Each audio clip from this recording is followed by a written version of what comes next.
This is the exact moment a 45-story crane collapsed in Milwaukee, Wisconsin. What the hell is it? What's going on here?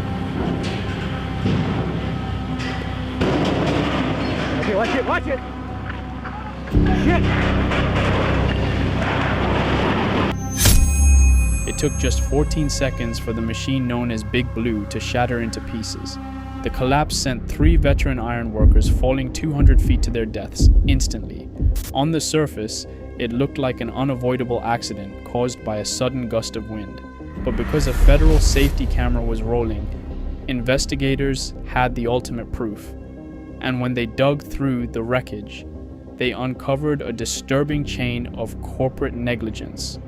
A story of wiped computer data, a fired whistleblower, and safety alarms that stayed completely silent because management forgot to change the battery.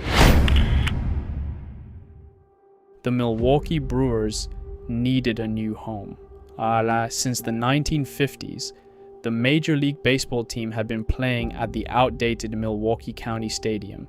By the 1990s, retractable roofs were the new obsession in American sports architecture.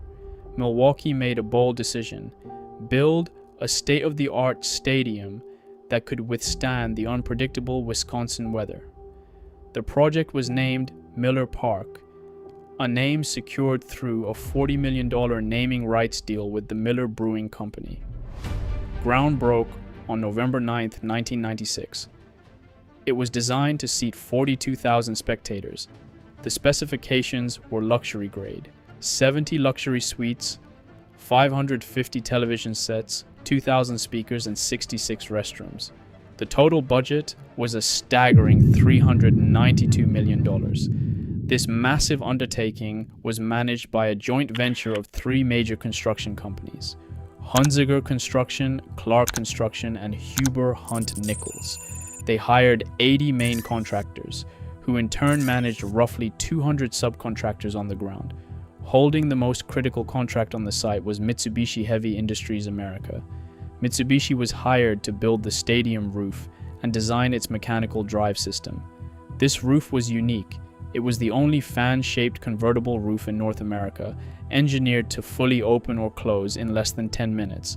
But that engineering masterpiece required incredibly heavy materials. The roof was made of pre-assembled steel lattices. A single panel weighed 450 tons.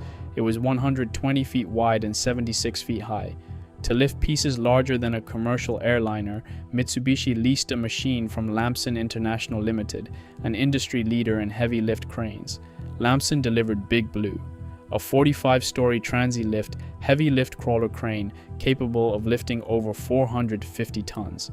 Lamson also provided the specialized crew to assemble and operate the crane on site, but they would be operating under Mitsubishi's direct management. The original completion date for the stadium was set for March 1st, 2000. But by the summer of 1999, the project was plagued by scheduling delays and budget overruns. In the contract, Mitsubishi faced massive financial penalties if certain deadlines were missed. Technically, no official deadlines had been violated yet, but upper management was panicking. The pressure trickled down to the crews on the ground, and safety guidelines began to clash with the rush to finish. On July 14, 1999, the largest roof panel, coded 4R3, was scheduled for the lift. That morning, every worker on site could feel the heavy wind. According to Lamson's official operating manual, Big Blue should never be operated in winds exceeding 20 miles per hour. Furthermore, safety regulations required a specific wind load calculation before lifting an extreme payload. If anyone had run those numbers that morning, they would have seen that the safe wind limit for a 450-ton load dropped drastically to just 11 miles per hour. The reality at the site? Wind speeds were hovering at 26 miles per hour, with sudden gusts screaming up to 35. The warnings were there. Milo Benson, a highly qualified Lamson safety supervisor, had repeatedly protested to Mitsubishi managers. He demanded the lifts be delayed due to the dangerous wind speeds. Exactly 1 month before the accident, Mitsubishi demanded Lamson fire him. They claimed he was slowing down the project. Benson's termination sent a clear message to the remaining workers: stay quiet or lose your job. The morning safety meeting ended with no delay. The lift was postponed for a few hours, but late in the afternoon, Mitsubishi management made the final call. The lift was a go. The 450-ton roof panel is suspended high in the air, rotating over the stadium. Up at the roof level, 3 veteran ironworkers are waiting inside a man bucket. The mobile platform is suspended from a second, smaller crane. Their names are Jeffrey Wisher, 40, William DeGrave, 39, and Jerome Starr, 52. Their job is highly skilled and incredibly dangerous. Guide the massive panel into place and bolt it down manually. But at that altitude, a powerful gust of wind slams into the steel piece. Because the panel is 120 feet wide, it acts like a massive ship sail in the sky. It catches the wind, sways violently, and drags the upper boom of Big Blue completely out of alignment. The horizontal forces are too extreme. The structural stress concentrates at the very base of the crane. Okay, watch it! Shit! A vital component called the kingpin snaps. Big Blue loses its structural integrity. It begins to fall. As it comes crashing down, the collapsing structure of Big Blue strikes the smaller crane next to it. The cable holding the man bucket snaps.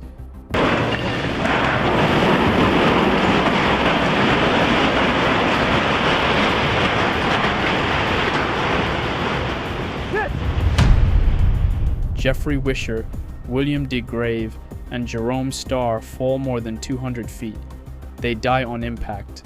5 other workers on the ground are severely injured. Within hours, the district attorney's office, the sheriff's department, and federal OSHA investigators seal off the wreckage. Amidst the chaos, a heartbreaking detail emerges about Jeffrey Wisher. He had been experiencing an intense sense of dread for days. He had frequently complained to his wife about the working conditions, specifically how Mitsubishi supervisors treated safety regulations as a nuisance. Wisher was so terrified that before his final shifts, he preemptively selected a lawyer, handed the contact info to his wife, and told her, "Call this person immediately if anything happens to me on the job." Federal investigators immediately looked for the weather data. The Miller Park site used an advanced computer system to track and log wind speeds in real time. But when investigators checked the computer hours after the crash, the logs are gone. There are no records from the day of the lift. The machine had been powered down and unplugged. Several workers testify under oath that minutes after the crane collapsed, Victor Grotish, the main Mitsubishi supervisor who authorized the lift, ordered the computer to be unplugged to erase the wind data. The alleged cover-up becomes a massive point of contention, though it is never definitively proven in a criminal court. But OSHA investigators find undeniable physical negligence when they dismantle Big Blue's safety systems. The crane was equipped with 2 independent electronic monitoring devices. One measured wind speeds, the other detected load imbalances on the crane's legs. Both devices were engineered to sound loud, high-pitched alarms if conditions became fatal. Neither device made a sound on July 14th. The reason was humiliating. The batteries inside both alarms had been dead for a long time, and management simply never replaced them. On October 16, 2000, the widows of the 3 ironworkers file a formal lawsuit against Mitsubishi Heavy Industries America, launching a grueling 7-week civil trial. In court, the plaintiffs present overwhelming evidence that Mitsubishi misused the crane in extreme winds, ignored load charts, and completely failed to perform mandatory wind load calculations. Mitsubishi attempts to deflect blame. They claim Lamson International never explicitly told them the calculations were required. They also argue the collapse was caused by a 1-centimeter bronze spacer installed on the crane by Lamson's crew. The jury rejects the defense entirely. Expert testimony proves those spacers are a standard, normal part of Lamson's crane operations. The jury returns a unanimous verdict. They assign 97% of the negligence to Mitsubishi and only 3% to Lamson. Mitsubishi is ordered to pay 99 $0.25 million in damages, $94 million of which are punitive damages paid directly to the victims' widows. It stands as the largest punitive damage payout in a workplace safety case in Wisconsin history. The collapse of Big Blue destroyed massive sections of the unfinished stadium. It added $100 million in property damage to the final price tag and delayed the stadium's opening by a full year. Construction eventually resumed, and the park officially opened on April 6, 2001. Today, the stadium operates under the name American Family Field. The 14-second video captured by the OSHA safety officer is now used as a mandatory case study across the United States. It remains a foundational legal precedent, dictating exactly who is responsible for human safety when a major corporation hires a subcontractor. Outside the stadium, gate stands a bronze monument depicting 3 ironworkers holding their tools. It doesn't exist to celebrate the multi-million-dollar architecture behind it. It stands as a quiet reminder that behind every massive project there is a human cost, and that a man's life should never be traded for a deadline.